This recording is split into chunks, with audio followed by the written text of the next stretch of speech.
Probably staying in a regular job or going to university is the best way to go. That's the unfortunate reality for most people. Most of you guys are not ready to be self-employed, and it's just nothing for you. Because what you're seeing are just the positive sides and you don't understand what problems come with it. Also, you demonize a regular job and going to university because Andrew Tate or whoever said so. Nobody learns anything of value in school. You know school's a scam. When in reality, for most people, going to university and going the traditional route is by far the best thing they can do. Because I'm going to tell you exactly what the benefits are, and nobody talks about this at all. But there is tons of benefits to actually having a stable job versus being self-employed. And I'm not talking only about the risks and the ups and downs. There's so many other things. And today, we're going to cover exactly that. And I want you to understand if this whole thing is for you, because it is totally fine to not do this. It's not a problem at all. So very first of all, if you are self-employed and you have your own business,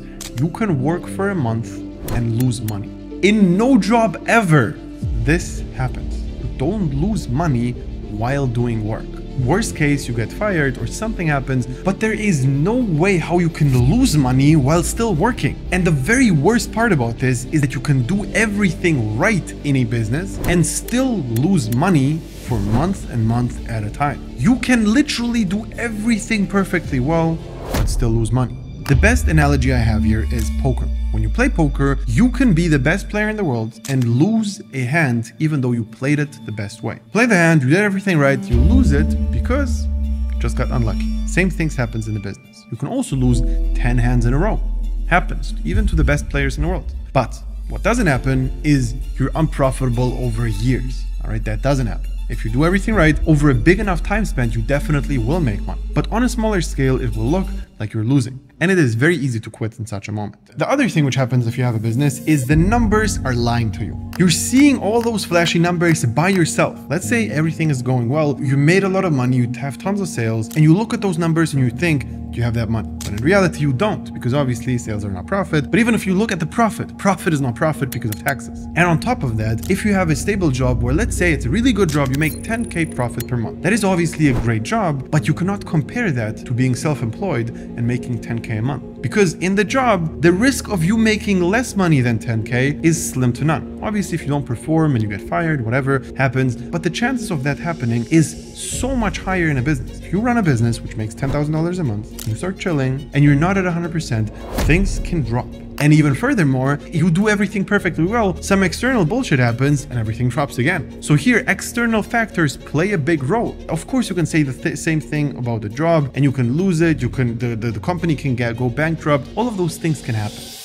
But the chances are just so much lower. And in your head, if you had 1 or 2 months of making 10K profit per month, you are already a 10K a month person. You already are making 10K a month. And even if after that you again drop to 3K, 2K or 0, it still will feel like you're making a lot of money and you will basically have this urge of spending accordingly. And also on top of that, even if you make 10K profit per month, no business owner ever takes 100% of the profit just out and uses it. That's nothing you do as a business owner. That's something you do as an employee, because if you make 10K, there's no reason why you should reinvest that into your job because it's not your business. What you do is you just take the 10K, either save them or spend them.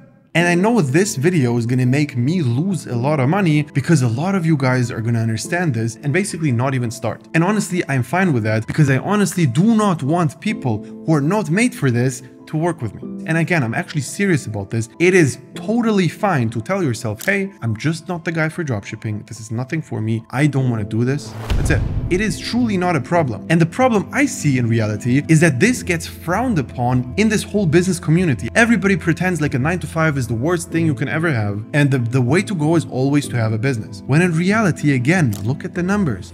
Most people don't have a business. How is that possible?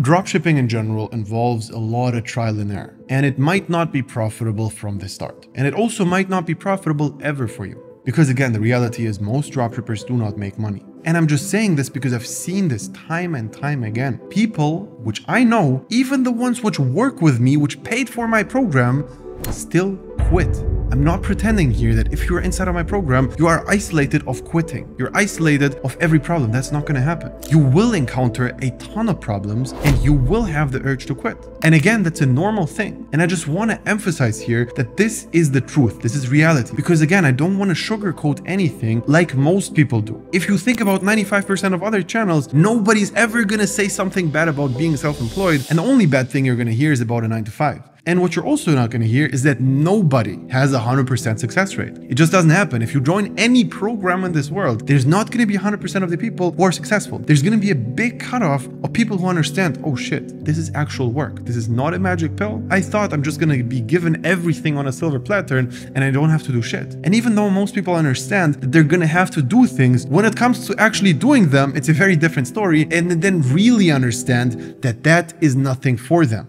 This is the reality and we need to confront it. So the only thing I can tell you is truly think twice if this whole thing is for you. If you want to start, then do it properly. Do not even get involved in watching all of those videos. Don't start your store if you don't want to commit to actually making it work. If you're starting a dropshipping business right now, the only way how you will make money is if you think, I started this, I'm going to do this until it works. There's no other option of you switching business models, no nothing. So think that through really well. And if you're still interested in working with me, you can click the link below and sign up for a call. We're going to find out if we're a good fit. And again, I do not want to work with you if you're not serious about this. We have a disqualifying process where around 70% of the people who apply, we do not start working with at all. So if you think that you have a strong work ethic and want to dedicate that strong work ethic to dropshipping, only in that scenario, reach out to us. In every other scenario, please don't, because you're going to save yourself time and me as well. So again, if you're actually sure, click the link below and I'll talk to you soon.